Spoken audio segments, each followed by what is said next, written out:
सो इस वीडियो में electromagnetic wave की जो भी घटने वाला पार्ट है जो कि इंपॉर्टेंट होता है वो कवर करेंगे, पूरा का पूरा याद कराऊंगा इसी लेक्चर के अंदर। सो यू कैन एक्सपेक्ट अगर ये क्वेश्चन आता है तो यू कैन गेट +4 मार्क्स, याद रहेगा।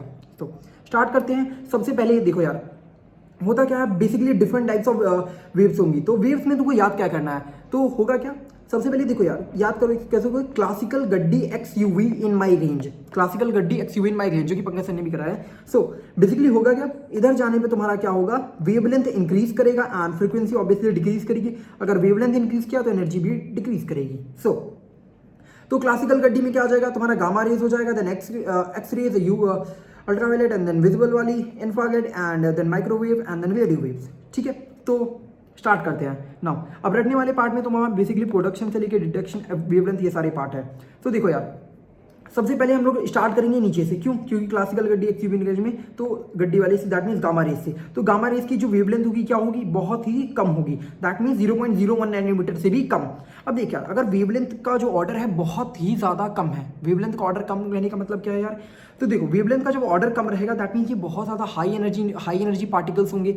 सो हाई एनर्जी पार्टिकल्स कहाँ पर ज़्यादा रिलीज होते होंगे, दैट मीन्स जो रेडियो एक्टिव डिके होगा वहाँ पर हो रहे होंगे। दैट मीन्स तुम्हें पता चल जाएगा गड्डी, अब गड्डी है, गड्डी बिल्कुल धराटे काट रही है, बहुत तेज भाग रही है, दैट मीन्स तुम्हारा रेडियो एक्टिव डिके में ही ये चीज होगी जहां पर वेवलेंथ बहुत ज्यादा कम, दैट इज गामा वाली। ठीक है, नाउ अब एक्सरेज की बात करता हूं। तो एक्सरेज तुम्हारा 1 नैनोमीटर से 0.01 नैनोमीटर होगा। बेसिकली यूज होगा तुम्हारा एक्सरे ट्यूब्स और इनर शेल ऑफ इलेक्ट्रॉन। तो तुम्हें पता होगा जो के इलेक्ट्रॉन शेल वाली चीज होती है जो कि एक्सरेज में पढ़ा, तो ये तो तुम्हें याद ही होगा, that means x-ray tubes and inner shell में। नाउ कमिंग दी अल्ट्रावायलेट वाले पार्ट में, तो अल्ट्रावायलेट पार्ट में 1 से लेकर 1 to 400 में। So basically inner shell electrons in atom moving from one, जब एक एनर्जी लेवल से दूसरे एनर्जी लेवल में जाता है तब तुम्हारा अल्ट्रावायलेट रेडिएशन एमिट होती हैं, that is moving from one energy level to other. अब देखो लाइट वाला कैसे याद करना, लाइट वाले में क्या होगा, लाइट वाले में तो विबग्योर तुम्हारा पूरा कवर ही होगा। तो उसको कैसे याद करोगे, दैट मीन 400 से 700 वाला रेंज कैसे।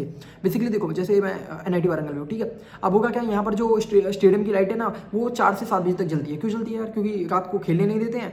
हाँ ठीक है, नहीं खेलने देते हैं, खेलने देते हैं वैसे, नहीं खेलने देते, ठीक। तो 4 से 7 बजे तक लाइट जलती है, दैट मीन 400 से 700 नैनोमीटर। Electrons in an atom emit light whether they energy level to level.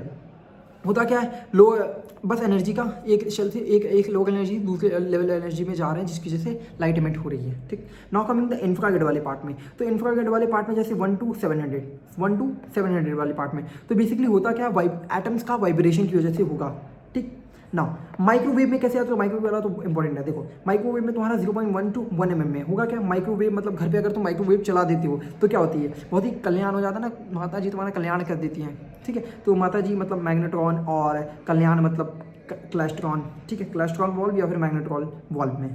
ठीक है, ना कमिंग द रेडियो वेव्स में। रेडियो वेव्स में क्या होता है, रैपिड एक्सेलरेशन और D acceleration of the electrons. मतलब देखो अब होगा क्या, रेंज में, दैट मीन्स वेवलेंथ बहुत ज़्यादा इंक्रीज कर चुकी है, मतलब एनर्जी बहुत कम है, मतलब एक्सेलरेट कर रहा है, फिर पहले भगा रहा है, फिर डिक्रीज कर रहा है, एक्सेलरेट एंड डी एक्सेलरेट होगा। तो ये रेंज वाली पार्ट, रेंज में मतलब रेंज में क्या होता है, एक लोअर वैल्यू होती है, एक अपर वैल्यू होती है। तो उसी तरीके से तो रेडियो में क्या होगा, एक लोअर वैल्यू एंड एक अपर वैल्यू, तो 97.3 97.8। तो इसी तरीके से याद रखो कि एक्सेलरेशन या डी एक्सेलरेशन होगा रैपिड में, तो तुम्हारा क्या हो जाएगा, वहाँ पर रेडियो वेव्स हो जाएंगी। So this was all for this, एक दो बार देख लेना इसको।